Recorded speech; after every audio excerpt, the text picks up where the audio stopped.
आज हम बात करेंगे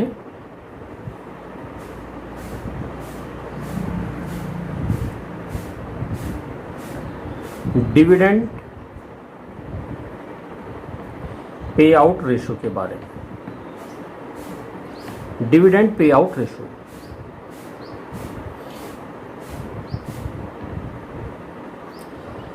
लाभांश भुगतान अनुपात। डिविडेंड पे आउट रेशो होता क्या है? मैंने ये जो टॉपिक स्टार्ट किया है, इससे पहले भी मैंने आपको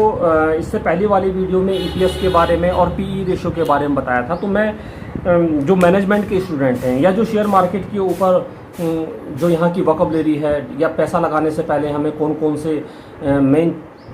टॉपिक या कैपिटल स्ट्रक्चर में कौन कौन सी चीज़ें हमें कंपनी की पढ़ लेनी चाहिए, देख लेनी चाहिए, तो दोनों पर्पज़ से मैं इस वीडियो को बना रहा हूँ।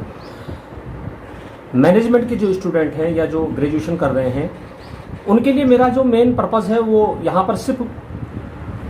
किसी क्वेश्चन का आंसर निकालने से संबंध नहीं है।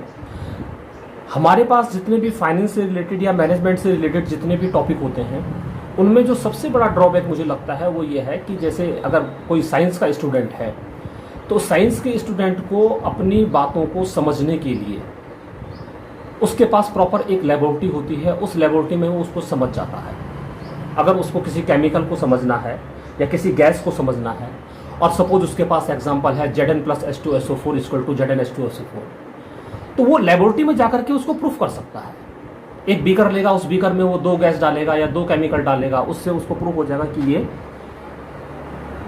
ये केमिकल बन गया है। हम लोग जो मैनेजमेंट या फाइनेंस के रिलेटेड जो चीज़ हम लोग पढ़ते हैं, उसका प्रैक्टिकल लाइफ में क्या यूज़ है, वो प्रॉपर वे में पढ़ते समय हम लोगों को समझ में नहीं आता है। और यहाँ पर जो है सबसे बड़ा ड्रॉबैक जो है वो है कि हमारे पास ऐसी कोई लेबोरेटरी बन ही नहीं सकती है, ऐसी लेबोरेटरी होती ही नहीं है कि जहाँ पर हम उसको प्रैक्टिकल लाइफ में समझ सकें। हालांकि अब जो है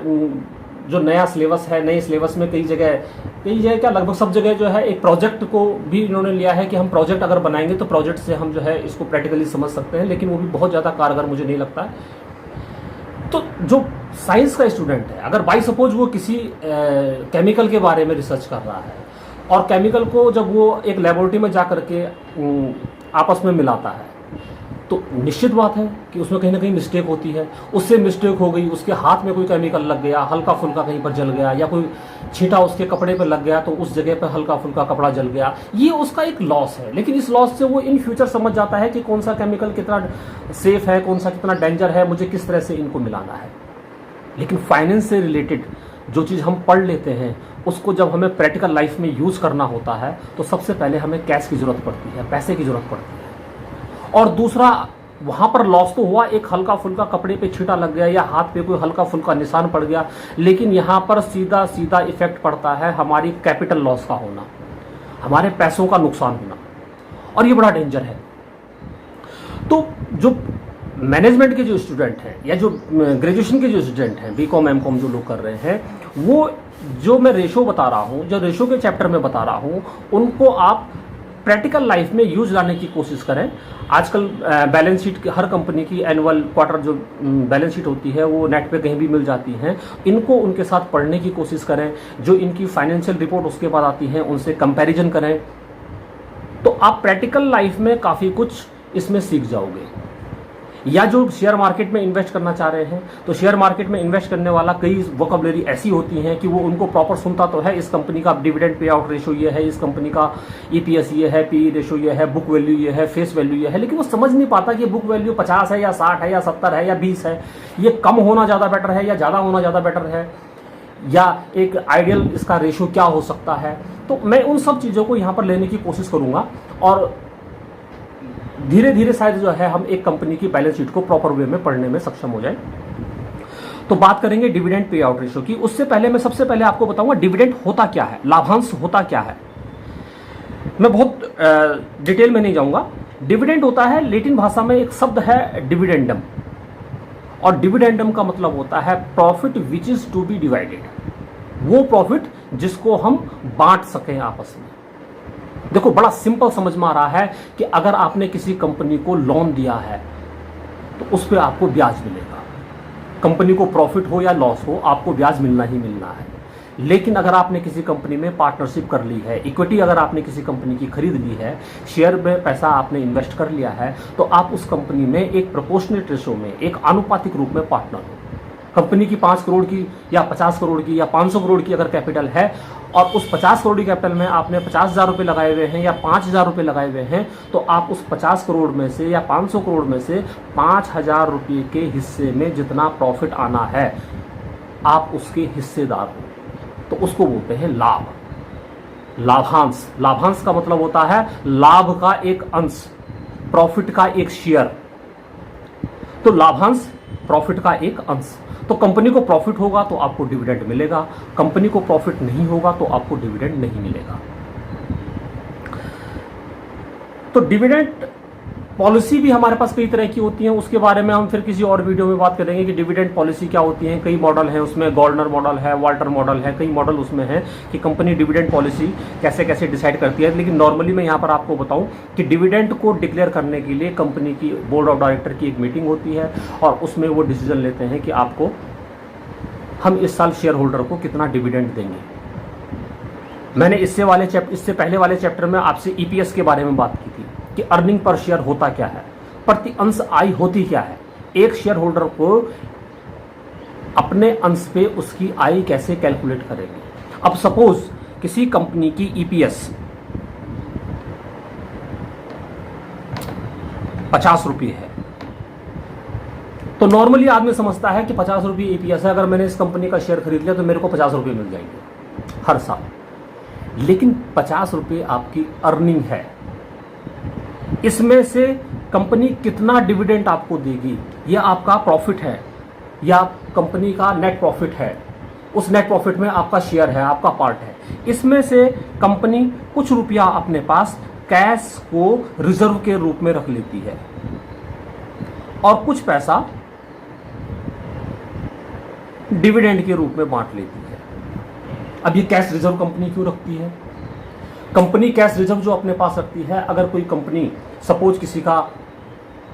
डेवलपमेंट का आगे का टारगेट है कि हमें नई मशीन लगानी है या नई प्रॉपर्टी खरीदनी है या और डेवलपमेंट करना है, या इन फ्यूचर उन्हें कोई लॉस ऐसा दिखाई दे रहा है जो इन फ्यूचर हो सकता है, उसके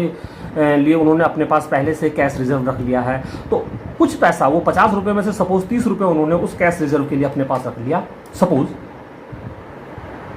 और 20 रुपये आपको दे दिया, तो आपको पर शेयर जो डिविडेंड मिला वो 20 रुपये मिला। 30 रुपया कंपनी ने अपने पास रख लिया, लेकिन इसका मतलब यह नहीं है कि वो 30 रुपया आपका लॉस है। आपकी उस कंपनी में ये जो 50 रुपये आपको मिले हैं, ये 50 रुपये आपको प्रोपोर्शनेट रेशो में मिले हैं, आनुपातिक रूप से मिले हैं। जितना आपका हिस्सा है 500 करोड़ में, अगर आपका जो है 5,000 रुपये का हिस्सेदारी है, तो 5,000 करोड़ को जितना रुपया मिलना था उसी प्रोपोर्शनेट रेशो में, उसी आनुपातिक रेशो में अगर आपको 50 रुपये मिलने हैं उस 5,000 वाले को, तो आपको 50 रुपये देंगे। अब इस 50 रुपये में से 30 रुपये कंपनी ने अपने डेवलपमेंट में खर्च कर दिए, तो उस डेवलपमेंट से इन फ्यूचर जो प्रॉफिट होना है, उस प्रॉफिट का फिर आपको आनुपातिक रूप से प्रोपोर्शनेट रेशो में फिर से आपको प्रॉफिट, आपकी ईपीएस बढ़ जाएगी या आपका फिर डिविडेंड और बढ़ जाएगा। तो ये कैश रिजर्व जो आपके पास है, ये कैश रिजर्व जस्ट वैसे ही है जैसे सपोज किसी की सैलरी 1 लाख रुपया है, उस 1 लाख रुपये में से उसने 30,000 रुपये 40,000 रुपये खर्च कर लिया और बचे हुए 60,000 रुपये उसने कहीं इन्वेस्ट कर लिया है। तो इन्वेस्ट करने का मतलब ये नहीं है कि उसने जो है वो पैसा खा लिया है, या वो पैसा उसने अगर खाया नहीं है, इस महीने यूज़ नहीं किया है, तो इसका मतलब वो पैसा उसने कमाया ही नहीं है। वो 60,000 उसने जहाँ इन्वेस्ट किए हैं, इन फ्यूचर उसे कभी ना कभी वहाँ से प्रॉफिट होना है। तो जब उसे वहाँ से प्रॉफिट होना है तो वो उसके प्रॉफिट को और इंक्रीज कर देगा। तो ये कैश रिजर्व जो हमारे पास है, ये कैश रिजर्व कंपनी अपने पास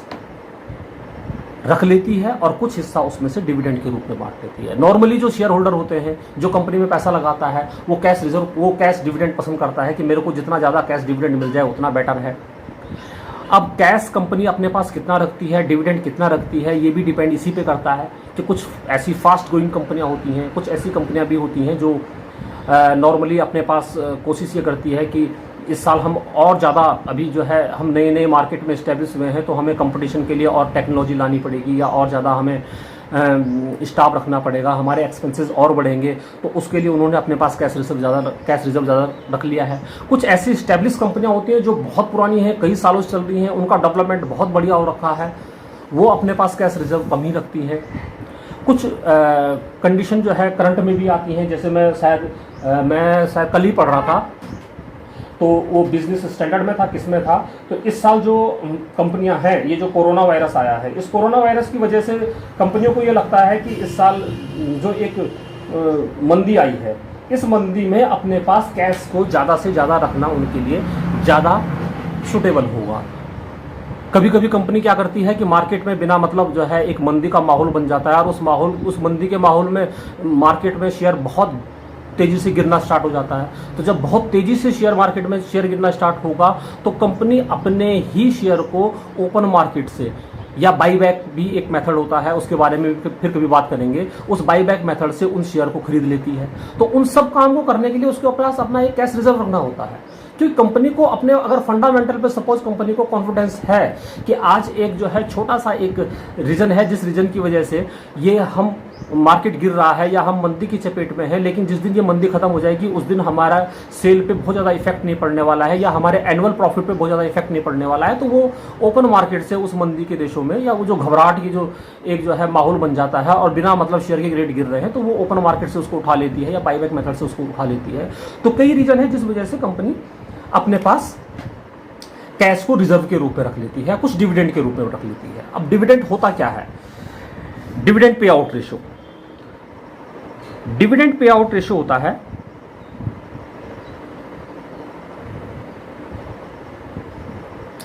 जो हमारे पास इक्विटी डिविडेंड पर शेयर हम कितना डिविडेंड दे रहे हैं upon EPS, earning per share. मैं पुराना एग्जांपल लेता हूं फिर दोबारा से, जो हमने पिछले वीडियो में लिया था, और जिसको यहां पर जो है अगर सपोज क्लियर ना हो तो एक बार उस पुरानी वीडियो को, जो रेशो एनालिसिस के ऊपर मैंने एक इससे पहले वाली जो वीडियो बनाई थी, उसको जरूर देखें। देखो ईपीएस, मैं उसी क्वेश्चन का एग्जांपल यहां पे लूंगा आगे, कि आपने वहां पर हमने एग्जांपल लिया था कि सपोज कंपनी के पास 500 रुपये कंपनी ने कमाए हैं, और उसके पास जो नेट प्रॉफिट है वो 500 रुपये है after tax, after preferential dividend. उसमें number of shareholder suppose उसके पास 10 हैं, तो उसकी ईपीएस बनी थी 50 रुपीज, 50 रुपये उसकी ईपीएस बनी थी। अब इस ईपीएस में से हमने यहां पर एग्जांपल लिया है कि 30 रुपये उन्होंने कैश रिजर्व के रूप में अपने पास रख लिया है, 20 रुपये डिविडेंड के रूप में दे दिया है, तो पर शेयर होल्डर हमने क्या दिया? 20 रुपया डिविडेंड दिया है, और हमारी जो ईपीएस थी वो थी 50 रुपीज। इसको परसेंटेज में निकालने के लिए इसको मल्टीप्लाई 100 कर लेंगे, तो इसका मतलब इस कंपनी का जो डीपी रेशियो है वो 40% है। ऐसे ही डिविडेंड यील्ड रेशियो होता है, उसके बारे में भी हम बात करेंगे। आज हम सिर्फ डिविडेंड पे आउट रेशियो के बारे में बात कर रहे हैं। फिर हम जब धीरे धीरे ये, जैसे हमने जो है इससे पहले अर्निंग पर शेयर या पी रेशियो के बारे में बात की है, आज डिविडेंड पे आउट रेशियो के बारे में बात की है। कुछ ऐसे ही रेशियो को हम एक बार समझ लेते हैं, उसके बाद इनको मिला करके एक कंपनी की पूरी बैलेंस शीट को पढ़ने की कोशिश करेंगे।